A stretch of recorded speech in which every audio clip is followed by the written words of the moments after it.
একটি শান্ত গ্রাম, যেখানে মন্দিরে সকলেই প্রায় সন্ধ্যা আরতি দর্শন করছেন, আর একজন ব্রাহ্মণ ভাগবতীয় অমৃত কথা সকলকে শ্রবণ করাচ্ছে। সেই ভাগবতীয় কথার মধ্যে ভগবানের এমন রূপের বর্ণনা যা সকলকে মোহিত করছে।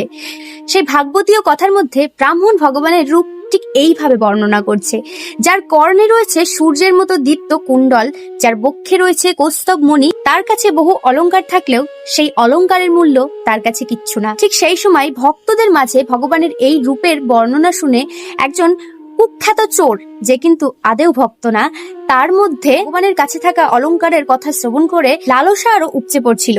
সেই চোর মনে মনে ভাবতে থাকলো, আমি যদি এই বালককে এক্ষুনি পেতাম তাহলে আমি এর সমস্ত অলংকার লুট করে নিয়ে পালিয়ে যেতাম। তারপর যখন রাত বাড়তে লাগলো, একে একে সমস্ত ভক্ত নিজেদের গৃহে পৌঁছে গেল, তখন সেই চোর কিন্তু মন্দিরে ছিল। পণ্ডিত যে যখনই সেই মন্দির থেকে বেরোতে যাবে তখনই সেই চোর তাকে ধরে এবং বলে এই বালকের কোথায় বাড়ি তার ঠিকানা দিতে। তখন পণ্ডিত যে একটু ভয় পেয়ে গেল, কিন্তু বুদ্ধি হারালো না। সে তখন চোরকে বলল, আমি তোমাকে এই বালকের কোথায় বাড়ি সেই ঠিকানা দিতে পারি, কিন্তু সেটা আমার এই পুঁথিতে লেখা আছে। তুমি একটু আলোয় চলো, আমি তোমাকে অবশ্যই সেই ঠিকানা দেব। তারপর লোভে পড়ে সেই চোর নিজেই পণ্ডিতজির ঝোলা, যেখানে পুঁথিটা রাখা ছিল, সেই ঝোলাটি নিজের কাঁধে তুলে নিল এবং তাকে বাড়িতে পৌঁছে দিল।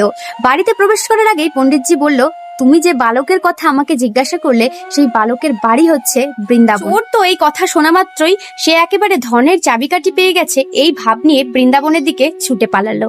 সেখানে যেতে যেতে তার মধ্যে একটাই নাম স্মরণ হতে লাগলো, একটাই প্রতিচ্ছবি স্মরণ হতে লাগলো। তখন বৈকুণ্ঠ থেকে ভগবান স্বয়ং সেই চোরকে দর্শন করছেন এবং বলছেন, কত না বিচিত্র আমার ভক্ত। দিন রাত পথে চলতে চলতে স্মরণ করতে করতে একটা সময় তার চিত্ত একাগ্রতায় ভরে গেল এবং তার মধ্যে ধীরে ধীরে ভক্তির উদয় হলো। যখন বৃন্দাবনে গিয়ে সে পৌঁছালো, যমুনার তীরে স্বয়ং সেই রূপেরই ভগবানকে দর্শন করলেন। ভগবানকে দর্শন করা মাত্রই তার মধ্যে লোভ তো চলে গেলই, বরং সেই লোভ ভক্তিতে পরিবর্তিত হলো। স্বয়ং ভগবান নিজে তার গলা থেকে সমস্ত অলংকার খুলে সেই চোরকে বলল, বৎস, তুমি এই অলংকারগুলো পাওয়ার জন্যই তো অত দূর থেকে এই বৃন্দাবনে এসেছো, এখন নাও তুমি। তখন সেই চোর শ্রীকৃষ্ণের চরণ ধরে লুটিয়ে পড়লো এবং অশ্রু নির্গত করতে লাগলো। স্বয়ং ভগবানকে বলতে লাগলো, প্রভু, আপনার কাছে আসার আগে এই অলংকারের মূল্য আমার কাছে অনেক বেশি ছিল, কিন্তু যখনই আমি আপনাকে দর্শন করেছি তখনই আমার কাছে এই অলংকারগুলো শুধুমাত্র কাচের মতো হয়ে গেছে। তখন প্রভু বলছে, তাহলে তুমি এখন কি চাও? আমি কোনো অলংকার চাই না, আমি স্বয়ং আপনাকেই চাই প্রভু।